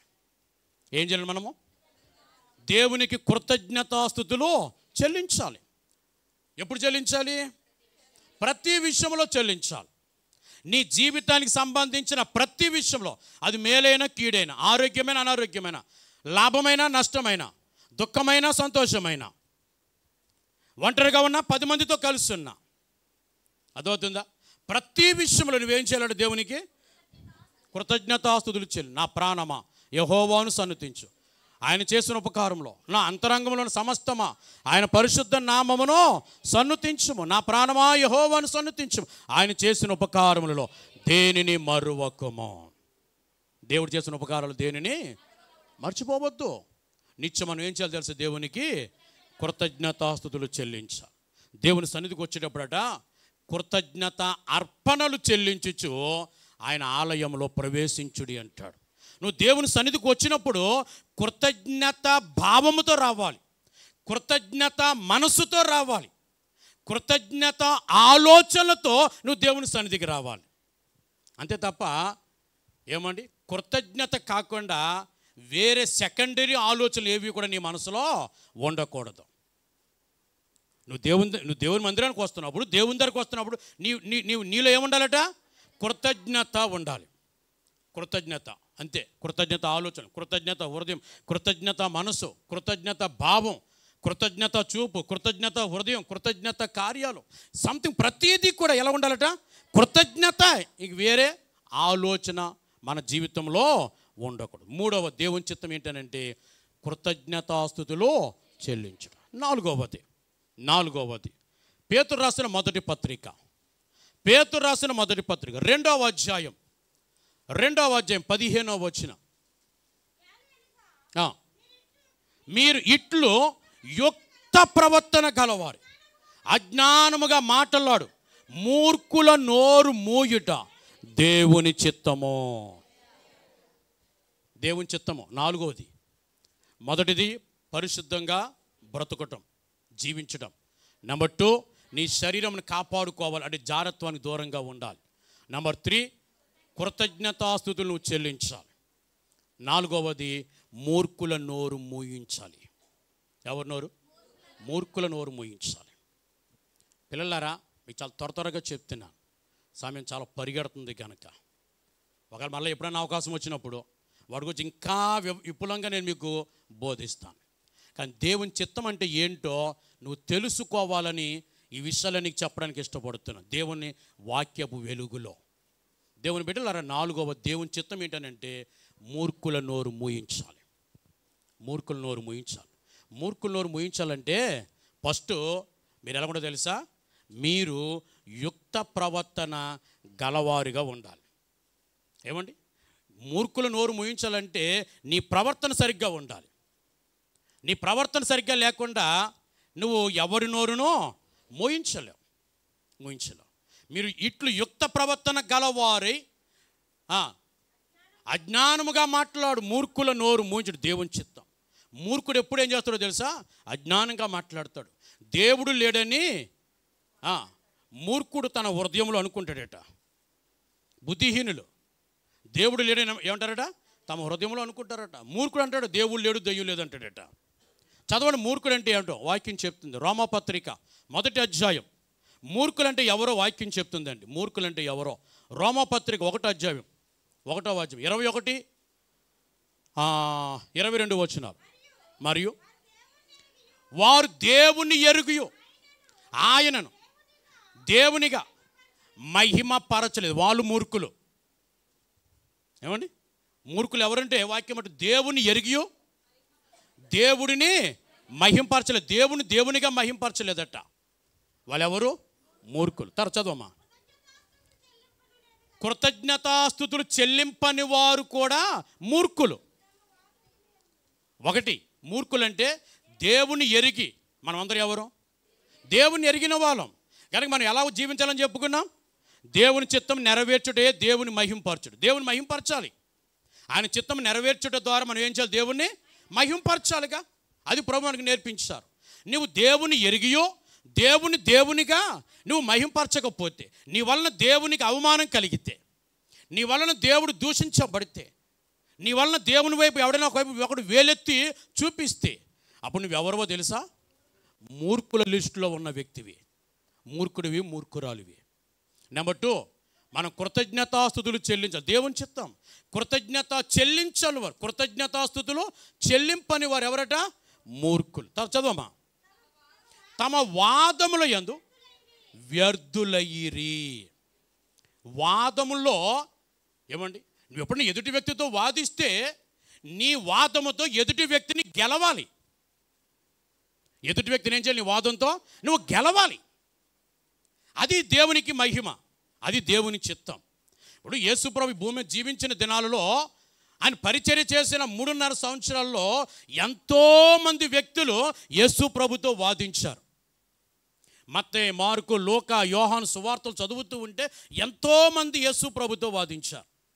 అపోస్తల కార్యంలోనికి వెళితే పేతురు గారితో, శిష్యులతో ఎంతోమంది వాదించారు. అపోస్తల పౌలుతో ఎంతోమంది వాదించారు. ఎక్కడైనా యేసుప్రభు కానీ, శిష్యులు కానీ పౌలు గారు కానీ ఓడిపోయిన ఏమండి ఓడిపోయిన సంఘటనలు ఒక్కటైనా సరే బైబిల్లో మీకు కనబడదు. బైబిల్లో మీకు కనబడదు. ఒకసారి పౌలు గారు అంటారు, ఒక ఊరు వెళ్ళాడట. ఆ ఊళ్ళో ఒక ఇల్లు అద్దె తీసుకుని ఉన్నాడట. ఆ ఊళ్ళో అట 3 సంవత్సరాలు ఆ ఊళ్ళో ఉన్న జ్ఞానులతో, ఏమండి ఆ ఊళ్ళో ఉన్నటువంటి దేవుని ఎరగని వారితో, లేకపోతే ఊళ్ళో ఉన్న ఇంకా చాలామంది వ్యక్తులతో వాదిస్తూ ఉన్నాడట.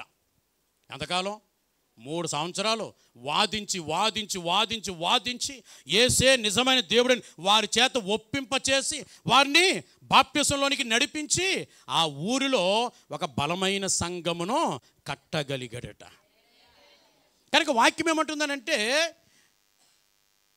వాదములలో నువ్వు వ్యర్థులుగా ఉండకూడదు. అంటే ఓడిపోయిన స్థితిలో ఉండకూడదు. నువ్వు వాదించావా నువ్వు గెలిచే స్థితిలో ఉండాలి.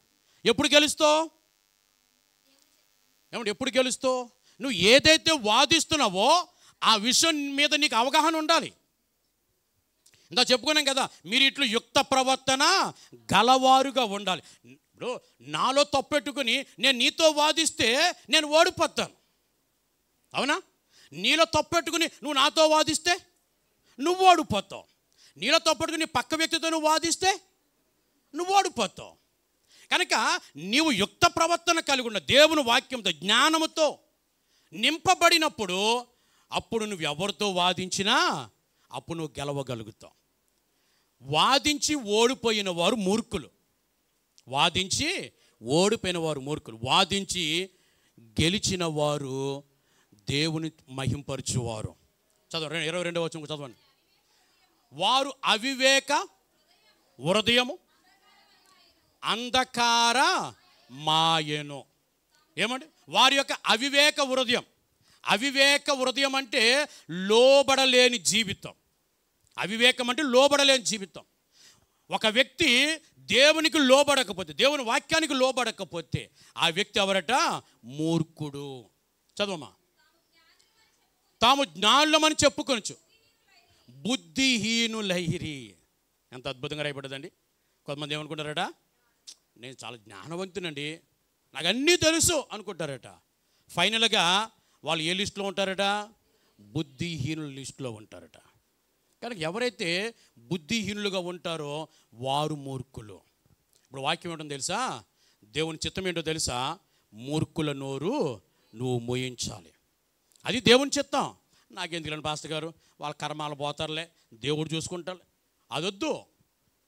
ఏమండి? దేవుడు అలా చెప్పట్లే. నీ ముందు ఎవడైనా దేవుని బిడ్డలారా, రోమపత్రిక 1వ అధ్యాయం 21, 22 వచనాల్లో వ్రాయబడిన లక్షణాలు కలిగిన ఆ మూర్ఖుల ఆ లిస్టులో ఉన్న వ్యక్తులు ఎవరైనా నీ ముందు కనబడితే నువ్వేం చేయాలో తెలుసా? వాక్యపు వెలుగులో, నీ సొంత జ్ఞానం కాదు, లోక జ్ఞానం కాదు, వాక్యపు వెలుగులో వాక్యము ద్వారా నువ్వేం చేయాలో తెలుసా? ఆ మూర్ఖులతో వాదించాలి, వారు నోరు మూయించాలి. ప్రభు శోధించబడినప్పుడు సాతానుగాడు వచ్చాడు. సాతానుగాడిని దేవుడు ఎలా ఓడించాడో తెలుసా? వాక్యం ద్వారానే ఓడించాడు. వాక్యము ద్వారానే ఓడించాడు. ప్రతి శోధనను కూడా యేసు ప్రభు వాక్యము ద్వారానే ఓడించాడు. దేవుని బిడ్డలారా, వాక్యం చెప్తున్న మాట అది. దేవుని చిత్తం 5వది. 1 దేవుని చిత్తం ఏంటి చెప్పండి? 1 పరిశుద్ధులుగా జీవించడం. 2వది జారత్వానికి దూరంగా ఉండడం, అంటే నీ శరీరాన్ని కాపాడుకోవటం. 3 కృతజ్ఞతాస్తుతులు చెల్లించడం. 4వది మూర్ఖుల నోరు మోయించడం.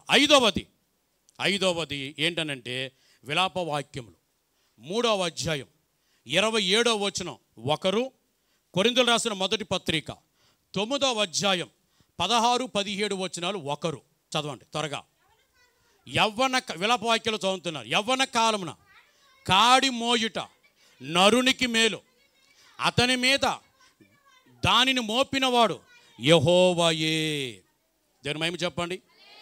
యవ్వన కాలమున ప్రతి మనిషి ఏం చేయాలట? కాడి మోయాలి.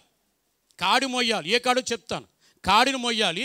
ఈ కాడిని యవనస్తుడి మీద పెట్టింది ఎవరట? దేవుడే. ఇప్పుడు కొరింథీ పత్రిక చదవండి.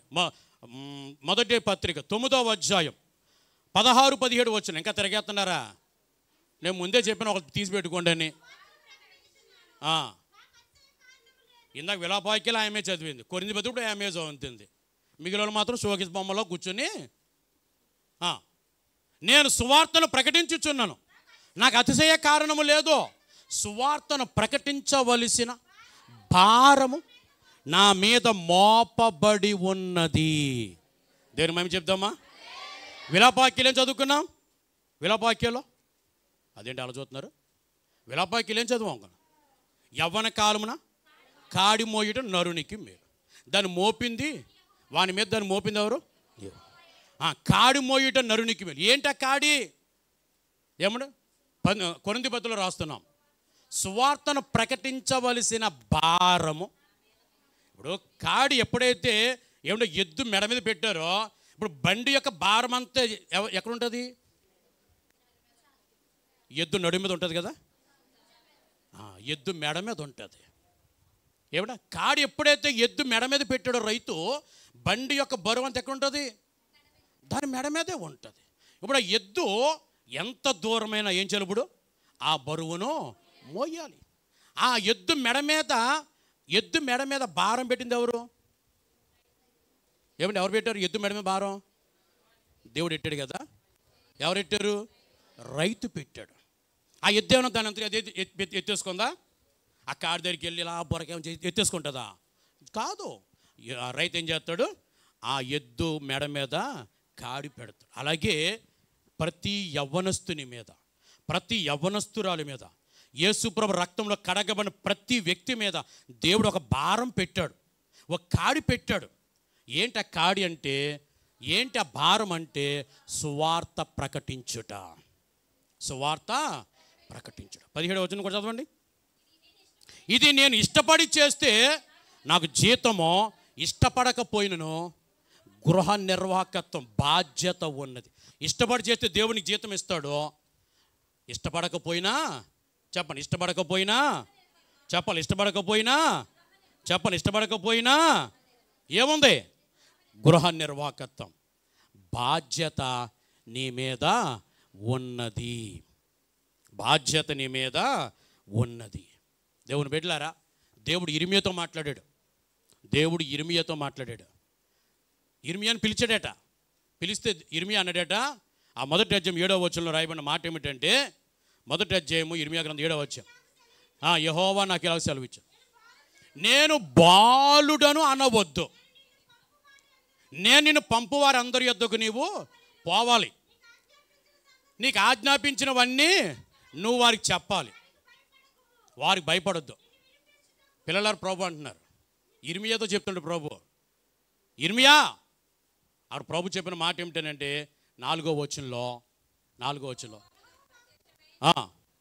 ఇలాగూ సెలవిచ్చాను, గర్భములో నేను నిన్ను రూపింపక మునిపే నిన్ను ఎరిగి తిని, గర్భము నుండి బయలుపడక మునిపే నేను నిన్ను ప్రతిష్ఠించాను, జనములకు ప్రవక్తగా నియమించాను. దేవుడు అంటున్నాడు ఇర్మియాతో. ఏమన్నాడు తెలుసా? బాబు ఇర్మియా, నువ్వు నీ తల్లి కడుపులో పడక మునిపే నేను నిన్ను ఎన్నుకున్నానయ్యా నా సేవ కోసం. నువ్వు నీ తల్లి కడుపులో ఉన్నప్పుడే నా సేవ కోసం నిన్ను ప్రతిష్ఠించేశాను. ప్రజలకు ఒక ప్రవక్తగా నేను నిన్ను నియమించేశానంటే ఇర్మియా ఉన్నాడు, ప్రభా ఊరుకో ప్రభా, చెప్పావు, నేనేమో బాలుని ప్రభా, నేను చిన్న కుర్రాన్ని ప్రభా, నాకు మాట్లాడడం కూడా శక్తి రాదే, ఎవరితో మాట్లాడడం నాకు తెలియదు, ఎవరికి అని గట్టి కేకెత్తే గజగజ వణికేస్తానే.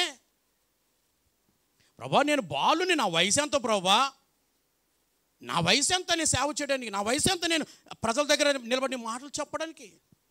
ప్రభా నేను బాలు, నన్నెందుకు ప్రభా, నన్ను వదిలేయి అంటున్నాడు ఇర్మియా. మరి దేవుడు ఏమన్నాడు? పోనీలే అని వదిలేసాడా? బాలుని కదా వదిలేసాడా? లేదు. నువ్వు బాలుడు అయితే జస్ట్ వాళ్ళు నిలబడు, నీ నోట నా మాట ఉంచుతాను, నేను తోడుగా ఉంటాను, ఎవ్వడు నీకు ఏ విధమైన హాని చెయ్యరు. వాస్తవానికి సేవ చేయడం ఇర్మియాకి ఇష్టం లేదు, కానీ ఇర్మియా చేత దేవుడు సేవ చేయించుకున్నాడు. 5వది ఏంటి చెప్పనా? దేవుని సేవ చేయుట దేవుని చిత్తము. ప్రతి ఒక్కరు ఇక్కడ కూర్చున్న ప్రతి ఒక్కరు వారి సేవకుని కుటుంబమైనా, సేవకుని పిల్లలైనా, కూర్చున్న విశ్వాసులుగా మీరైనా ప్రతి ఒక్కరూ దేవుని సేవ చేయాలి, సువార్త ప్రకటించాలి, దేవుని కొరకు అనేకమైన ఆత్మలు సంపాదించాలి. ఇది మన బాధ్యత. ఇది దేవుడు మనకు అప్పగించినటువంటి ఒక భారం, ఒక పని. ఇది దేవుని చిత్తము. దేవుని సేవ చేయుట చెప్పండి, దేవుని చిత్తమై ఉన్నది. ఇశ్రాయేలు ఐగుప్తులో ఉన్నప్పుడు దేవునికి ఈ ప్రార్థన చేస్తూ ఉంటే దేవుడు మోషేతో మాట్లాడేట, మోషే రా, నేను ఐగుప్తు దేశానికి నేను పంపిస్తాను అని అంటే మోషే దేవునితో వాదించడం మొదలెట్టాడు. ఏమండి, దేవుడు మోషేతో వాదించడం మొదలుపెట్టాడు. దేవుడు మోషేతో దేవుడు అన్నాడు, నేను ఐగుప్తు దేశానికి పంపిస్తాను, వెళ్ళు, నా ప్రజలు నీవు విడిపించు అన్నప్పుడు మోషే దేవునితో మాట్లాడడం మొదలుపెట్టాడు. ఫైనల్కి వచ్చేసరికి అక్కడ రాయబడిన మాట ఏమిటో తెలుసా? మోషే అంటాడు, ప్రభా నువ్వు అన్నీ చెప్తున్నా బాగుంది, కానీ నేను నెత్తివాడిని ప్రభా, నోటి మాంజ్యం కలిగిన వాడిని ప్రభా. ఇప్పుడు మాట స్టార్ట్ చేస్తే ఒక 5 నిమిషాలు పోయిన తర్వాత బయటకు వస్తుంది ప్రభా. అది నన్ను చూస్తే వాళ్ళందరూ ఎక్కిరిస్తారు, ఈ హేళన చేస్తారు, అందరూ ఈ హేళన చేస్తారు నన్ను చూసి. ప్రభా నేను నోటి మాంజ్యం కలిగిన నెత్తివాడిని ప్రభా, నన్నెందుకు ప్రభా, వదిలే ప్రభా, ఎవనో ఒక చూసుకో ప్రభా అంటున్నాడు మోషే. దేవుడు ఏమన్నాడు? మనిషికి నోరిచ్చింది ఎవడు? మనిషిని గుడ్డివాడిగా కానీ, చూసేవాడిగా కానీ, మోగవాడిగా కానీ, మాట్లాడేవాడిగా చేసింది ఎవరు? నేనే కదా. నువ్వు నెత్తివాడివైతే నిన్ను నెత్తివాడిగా పుట్టించింది నేనేగా. మరి నీ నెత్తివాడిగా ఉన్నటువంటి నిన్ను, నా సేవ కొరకు నిన్ను నిలబెట్టలేనా? వేరే ఎవరిని చూసుకుని పని లేదు, నీవే వెళ్ళాలి, నీవే నా ప్రజలను విడిపించాలి, నీవే నా ప్రజలను ఐగుప్తు నుంచి బయటకు తోడుకొని రావాలి. దేవుని మహిమ చెప్దామా? అనుమానమే లేదు దేవుని బిడ్డలారా, దేవుని వాక్యం చెప్తుంది. గలతీ పత్రికలో రాస్తాడు, 1వ అధ్యాయం 1వ వచనంలో పౌలు దైవజనుడు తన అనుభవాన్ని రాస్తూ అంటాడు. గలతీ పత్రిక 1వ అధ్యాయం 1వ వచనంలో, మనుషుల వలనైనను ఏ మనుషుల వలనైనను కాక యేసుక్రీస్తు వలన ఆయనను మృతులలో నుండి లేపిన తండ్రి అయిన దేవుని వలన అపోస్తులుగా ఉంటకు నేను నియమింపబడి తిని. అక్కడి నుంచి అలా వస్తుంటే 15వ వచనంలో అంటాడు, నా తల్లి గర్భములో నేను పడక మునిపే నన్ను ప్రత్యేకపరుచుకున్నాడు ఆయన. సౌలు దేవుని బిడ్డలారా, దేవుని నమ్ముకోకముందు హానికరుడిగా, భయంకరుడిగా, హింసకుడిగా, దోషకుడిగా జీవించాడు. ఆనాడు సౌలుని చూస్తే గజగజ వణికింది. ఆనాడు క్రైస్తవ సమాజం, విశ్వాసుల సమూహం గజగజ వణికింది. ఎందుకంటే ఎన్నో ఘోరాలు, నేరాలు చేస్తున్న వ్యక్తి సౌలు. ఎంతోమందిని చంపినవాడు, ఎంతోమంది బాధ పెట్టినవాడు, ఎంతోమంది దేవుని బిడ్డల కుటుంబాలను చీల్చినవాడు, కడుపులను చీల్చినవాడు, ఎంతోమంది జీవితాలు నాశనం చేసినవాడు, కుటుంబాలను నాశనం చేసినవాడు, ఎన్నో కుటుంబాలు దుఃఖంలో నెట్టివేసినవాడు సౌలు. కానీ దేవుడు విడిచిపెట్టలేదుగా. విడిచిపెట్టాడా? లేదో. మనుషుల వల్ల కాదు, సాక్షాత్తు దేవుడి వల్లనే అతడు దేవుని సేవకుడిగా నియమించబడ్డాను అని చెప్తూ ఉన్నాడు. కనుక 5వ దేవుని చిత్తం ఏంటో తెలుసా? దేవుని సేవ చేయుట దేవుని చిత్తం. 6వది మనం ఎలాగ చదువుదాం దేవుని బిడ్డలారా. మత్తయి సువార్త 18వ అధ్యాయం 14వ వచనం. మత్తయి సువార్త 18వ అధ్యాయం 14వ వచనం. అలాగనే ఈ చిన్న వారిలో ఒక్కడైను నశించుట పరలోకమందున మీ తండ్రి చిత్తము కాదు. ఒక్కడైనను నశించుట దేవుని చిత్తం కాదట. మరి దేవుని చిత్తం ఏంటి? అందరూ రక్షించబడాలి. ప్రజలందరూ, మనుషులందరూ రక్షణ పొందవాలి. అది దేవుని చిత్తం. మనుషులందరూ రక్షణ పొందాలి, అది దేవుని చిత్తం. ఆ అజ్ఞానకాలం దేవుడు చూడనట్టుగా ఉన్నాడు. ఇప్పుడైతే అంతటా అందరూ మారు మనస్సును పొందాలి. ప్రతి వాడు యేసుక్రీస్తు నామమున బాప్తిస్మము పొందాలి. బాప్తిస్మం నిర్లక్ష్యం చేయొద్దు. రక్షణ నిర్లక్ష్యం చేయ. ఎంత గొప్ప రక్షణ నిర్లక్ష్యం చేస్తే జాగ్రత్త, తప్పించుకోలేవు. మొన్నటి దినాన్న ఆ మయన్మార్ ప్రాంతంలో భూకంపం వచ్చి ఏమండి వేల మీద మనుషులు చనిపోయారు. వేల మీద మనుషులు. దేవుని బిడ్డలారు తెలియదండి, తెలీదు ఎవరికి ఎలాగొస్తుందో. మన పాస్గా చనిపోయారని చెప్పాను కదా హైదరాబాద్లో. ఆయన చూడడానికి కొన్ని లక్షల మంది వెళ్ళారు ఆ సమాధి కార్యక్రమంలో. ఆ సమాధి కార్యక్రమం అంతా అయిపోయి నాలాంటి ఒక పాస్టర్ గారు బండి వేసుకుని వస్తూ ఉంటుంటే ఓ లారీ వచ్చి ఆ పాస్టర్ గారు గుద్దేసింది. స్పాట్లో ఆ పాస్టర్ గారు చనిపోయాడు. ఏమండి, సమాధి కార్యక్రమం వెళ్ళి వస్తున్న పాస్టర్ గారు లారీ గుద్దని చచ్చిపోయాడు. అనుకున్నాడు అయినా చచ్చిపోతానని, లారీ గుద్దేద్దని అనుకున్నాడా? లేదే. ఈరోజు ఉదయం గొంచాల్లో చెప్తూ ఉన్నారు. గొంచాల్లో ఒక అతనట, అతను చెట్టు ఎక్కడం రాదట, చాలా నెమ్మదట, అసలు ఇంట్లో ఉన్నాడు లేదో మాట కూడా బయటికి వినపడదట. అలాంటి వ్యక్తి ఈరోజు ఉగాదని నిన్నటి దినాన్న ఆ వేప చెట్టు ఏమంటారు పోతేనా ఆ పువ్వు అది కొయ్యడానికి ట్రై చేసాడట. అప్పటికే ఎవరో కొంత ఇచ్చాడట అతనికి. అది సరిపోలేదట. నిచ్చెన వేసుకుని నిచ్చెన మీద ఆ చెట్టుకెక్కి ఆ కొమ్మ ఏదో పట్టుకుని ఆ వేప పువ్వు కోస్తుంటే ఆ చెట్టు నుంచి కింద పడిపోయాడట. కింద రాయి ఉంది, బుర్రకు తగిలిద్ది, స్పాట్లో చచ్చిపోయాడు. అనుకున్నాడా నేను చెట్టు ఎక్కుతాను పడిపోతాను అనుకున్నాడా? అనుకుంటే కోస్తాడా? అనుకుంటే నిచ్చెన ఎక్కుతాడా? చెట్టు ఎక్కుతాడా? లేదే. ఈరోజు వాక్యం మీద చెప్తుంది, మరణం ఎవరికి ఎప్పుడు ఎక్కడ ఎలా వచ్చినా ఎవరికి తెలియదు. ఎక్కడో విజయవాడలో ఉన్న సేవకుడు రాజమండ్రికి వచ్చి చచ్చిపోవడం ఏంటి? హైదరాబాద్లో ఉన్న సేవకుడు ఎక్కడో హైదరాబాద్లో ఉన్న సేవకుడు రాజమండ్రికి చచ్చిపోవడం ఏంటి? అనుకున్నాడా? ఏమండి, అనుకుంటే బుల్లెట్ వస్తాడా? అనుకుంటే రాజమండ్రి వస్తాడా? రాడు కదా. పిల్లల వాక్యం చెప్తుంది, మరణము ఎవరికి ఎక్కడ ఎప్పుడు ఎందుకు ఎలా వస్తుంది ఎవరికి తెలియదు. మరణం రాక మునిపే పిల్లల వాక్యం చెప్తుంది మనుషులందరూ రక్షణ పొందాలి, యేసుక్రీస్తు నామమున బాప్టిజం పొందాలి. బాప్టిజం పొందుట దేవుని చిత్తము. ఎన్ని విషయాలు చెప్పాను? సరే మొట్టని చెప్పండి. ఫస్ట్ ఏంటి? దేవుని చిత్తం అంటే ఫస్ట్ ఏంటి? పరిశుద్ధులుగా ఒకటి దేవుని చిత్తం. నెంబర్ 2, జాగ్రత్తను దూరంగా ఉంటూ నీ శరీరం కాపాడుకున్న దేవుని చిత్తం. 3వది, కృతజ్ఞతాస్తుతులు చెల్లించుడు దేవుని చిత్తం. 4వది, మూర్ఖుల నోరు మూయుట దేవుని చిత్తం. 5వది, ఆగిపోయారు, దేవుని సేవ చేయడం దేవుని చిత్తం. 6వది, అందరూ రక్షించబడాలి, ప్రతివాడు యేసుక్రీస్తు నామమున బాప్టిజం పొందాలి, బాప్టిజం పొందకుండా ఒక్కడు కూడా మిగిలి ఉండకూడదు, ఇది దేవుని చిత్తం. ఫైనల్గా ఏడవది ఏంటి అని అంటే, దేవుని బిడ్డలారా, దేవుని వాక్యంలో మనం ఇలాగున మనము చదువుతాం. దేవుని వాక్యంలో 90వ కీర్తన 3వ వచనం, లేకపోతే ఇంకో మాటలను చదువు. యెహెజ్కేలు గ్రంథం 18వ అధ్యాయం 31, 32 వచనాలు చదువుతాం. 18, 31, 32. మీరు జరిగించిన అక్రమ క్రియలన్నిటిని విడిచి నూతన హృదయం నూతన బుద్ధి తెచ్చుకొనుడి. ఇశ్రాయేలులారా, మీరెందుకు మరణము నొందుదురు? ఇదే ప్రభువగు యెహోవా వాక్కు. మరణము నొందువాడు మరణము నొందుటను బట్టి నేను సంతోషించువాడను కావున మీరు మనసు త్రిప్పుకొనుడి, అప్పుడు మీరు బ్రతుకుదురు. ఇదే ప్రభు యెహోవా వాక్కు. ప్రభు ఏమన్నా తెలుసా?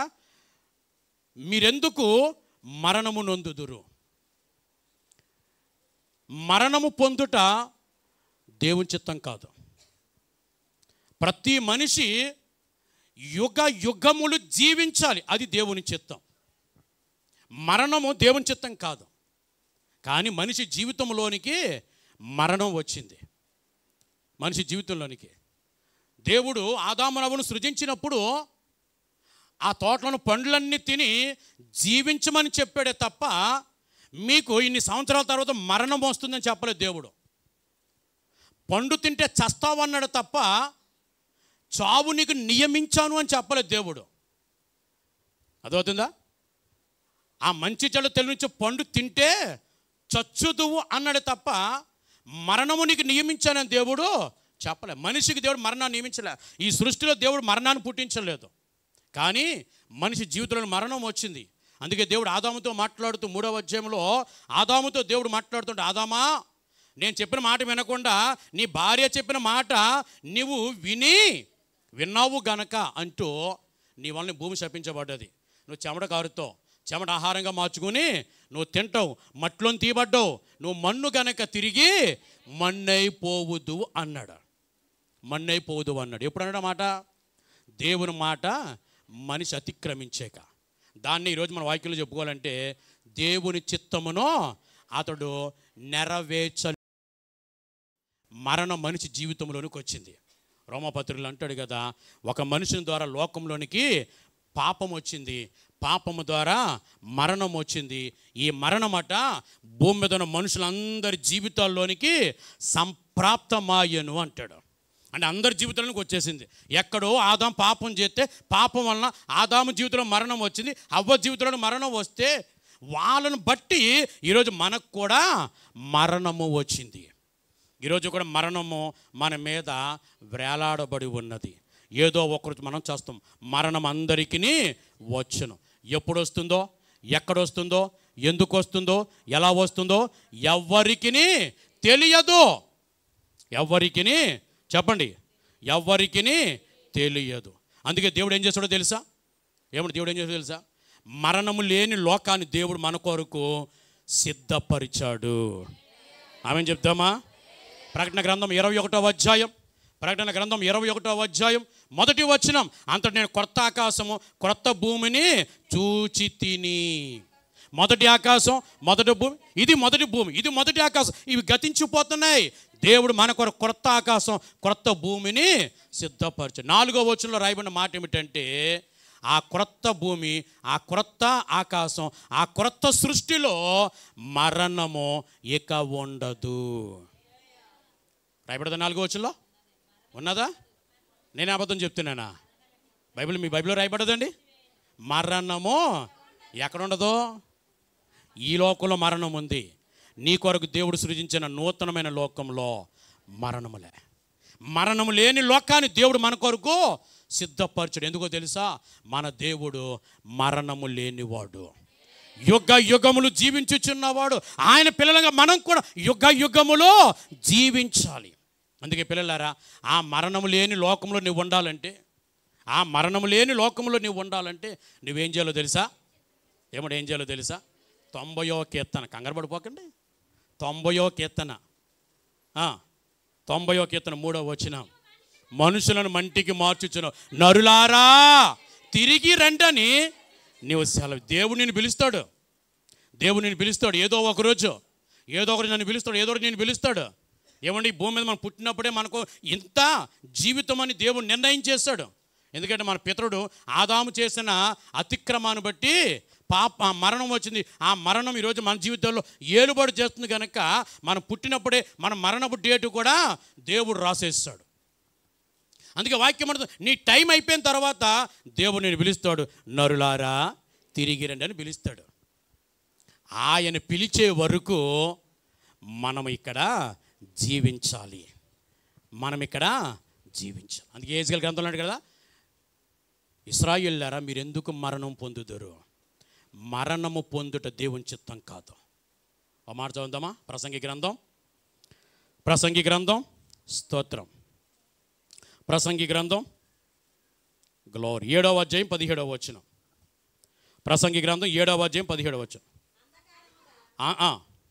చదవండి. ప్రసంగి గ్రంథం 7వ అధ్యాయం 17వ వచనం. అధికముగా దుర్మార్గ పనులు చేయకు, బుద్ధిహీనంగా తిరగవద్దు. అబ్బా, నీ కాలమునకు ముందుగా నువ్వు ఎలా చచ్చిపోతావో? ఏమన్నాడు ప్రభు అండి? నీ కాలానికి ముందు ఎందుకు చచ్చిపోతావు? నీకు ఒక కాలం దేవుడు నిర్ణయించాడు. ఏ కాలం?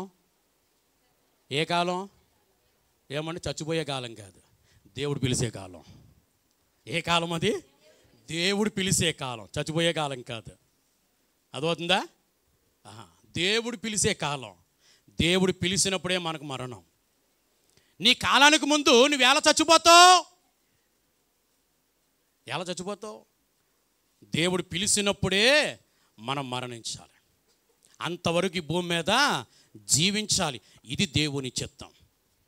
అలా కాదు ఈ బాధ భరించలేకపోతున్నాను, ఈ అవమానాలు పడలేకపోతున్నాను, ఈ కష్టాలు పడలేకపోతున్నాను, ఈ అప్పులు ఎక్కువైపోయాయి, సమాధానం చెప్పలేకపోతున్నాను, ఫెయిల్ అయిపోతున్నాను, ఏమండి చదువు టెన్షన్ ఎక్కువైపోయింది, పరీక్షలో పాస్ అవుతాం లేదు తెలియదు నాకు అని చెప్పని మధ్యలో సమస్యలు ఎక్కువైపోయాయి, అందరూ వేధించేస్తున్నారు, తట్టుకోలేకపోతున్నాను, ఏదో బతుకి నాకే ఈ కష్టాలన్నీ రావాలా, ఈ బతకడం కంటే చత్తే మేలు అనుకున్నావు అనుకో, మేలు కాదు నరకం.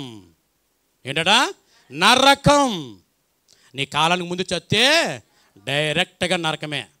నీ రక్షణ, నీ బాప్రస నేను కాపాడదు. అందుకే పిల్లలారా వాక్యం చెప్తుంది, దేవుని పిలిచే వరకు ఈ భూమి మీద నువ్వు జీవించాలి. అది దేవుని చిత్తం, అది దేవుని చిత్తం. వాక్యం అంటుంది, దేవుని చిత్తము జోపును జరిగించువాడే నా సహోదరుడు, నా సహోదరి, నా తల్లి అన్నాడు ప్రభు. మనం ఎలా జీవించాలండి భూమి మీద?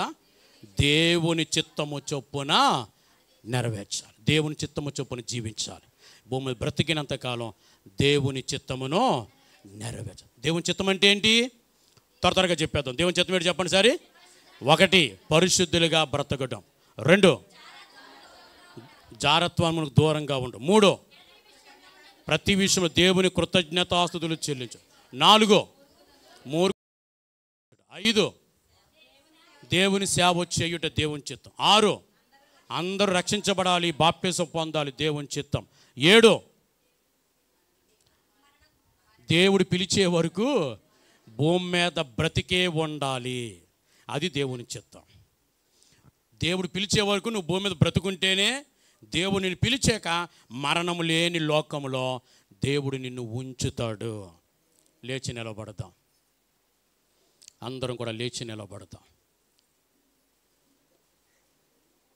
త్వరగా లేచి నిలబడదాం. గ్లోరీ, హల్లెలూయా. అందరూ కళ్ళు మూసుకుందాం, దేవుని సన్నిధిలో ప్రార్థించేద్దాం. దేవా మీకు వందనాలు, పరిశుద్ధుడా మీకు వందనాలు. ప్రభా నీ చిత్తం ఏమిటో మాకు నేర్పించారు, మీ చిత్తం ఏమిటో మాకు విపులంగా తెలియచేశారు. ఇంతకాలం మీ చిత్తం ఏమిటో మాకు సరిగ్గా తెలియని స్థితిలో ఉన్నాం. ఈరోజు మా పట్ల మీ చిత్తం ఏమిటో మీరు మాకు దేవునితో చెబుదాం. మా పట్ల మీ చిత్తం ఏమిటో మీరు మాకు నేర్పించారు. ప్రభా ఇది మొదలుకొని నా జీవిత కాలమంతా మీ చిత్తమును నెరవేర్చుదును ప్రభా. చెప్పు దేవునితో చెప్పు. మీ చిత్తము నెరవేర్చుదును ప్రభా, మీ చిత్తము నెరవేర్చుదును ప్రభా. మీ చిత్తానుసారంగా బ్రతుకుతాను ప్రభా. మీ చిత్తానుసారంగా బ్రతుకుటకు నేర్పించండి, మీ చిత్తము నెరవేర్చుటకు నేర్పించండి. చెప్పు దేవునితో. ఎవడైతే నా చిత్తము నెరవేరుస్తాడో వాడే నా తండ్రి, వాడే నా తల్లి, వాడే నా సహోదరుడు, వాడే నా సహోదరి అని చెప్పాడు ప్రభు. నువ్వు దేవుని చిత్తము నెరవేర్చే వ్యక్తివైతే నువ్వు దేవుని ద్వారా ధన్యకరమైన జీవితాన్ని పొందుదు అని చెప్పాడు దేవుడు. దేవునితో చెప్తాం, ప్రభా మీ చిత్తము నెరవేర్చు నాకు నేర్పించండి, మీ చిత్తానుసారంగా బ్రతుకు నాకు నేర్పించండి. పరిశుద్ధుడా మీకు వందనాలు, స్తోత్రాలు తండ్రి. ఈ దినం ప్రభా మీ చిత్తం ఏమిటో మేము నేర్చుకుంటూ సహాయం చేస్తాం. చాలా విపులముగా అనేకమైన విషయాలు మీరు మాతో మాట్లాడారు. మీకు కృతజ్ఞతాస్తుతులు చెల్లించుకొంచిన మీ చిత్తం ఏమిటో మేము తెలుసుకున్నాం. మీ చిత్తం నెరవేరిస్తే మాకు ఎంత ధన్యకరమో, ఎంత ఆశీర్వాదమో మేము నేర్చుకున్నాం. ప్రభా ఈ భూమి మీద బ్రతుకున్నంత కాలం మీ చిత్తమును నెరవేర్చువారముగా మేము బ్రతుకుట మాకు నేర్పించండి. కేవలము మీ చిత్తమును మాత్రమే నెరవేర్చుట మాకు నేర్పించండి. మా తలంపులు, మా ఆలోచనలు, మా జీవితం, మా ఉద్దేశాలు మాలో నెరవేర్చబడకుండా కేవలం ప్రతి విషయంలో, ప్రతి స్థలంలో, ప్రతి పరిస్థితిలో మీ చిత్తమును నెరవేర్చుట, మీ చిత్తమునకు లోబడి బ్రతుకుట మాకందరకు నేర్పించండి. మీ చిత్తానుసారముగా బ్రతుకుటకు సహాయం చేయండి. యేసు నామమున ప్రార్థన చేయుచున్నాను మా తండ్రి, ఆమేన్. ఆమేన్. అందరం అలా నిలబడి ఉండగా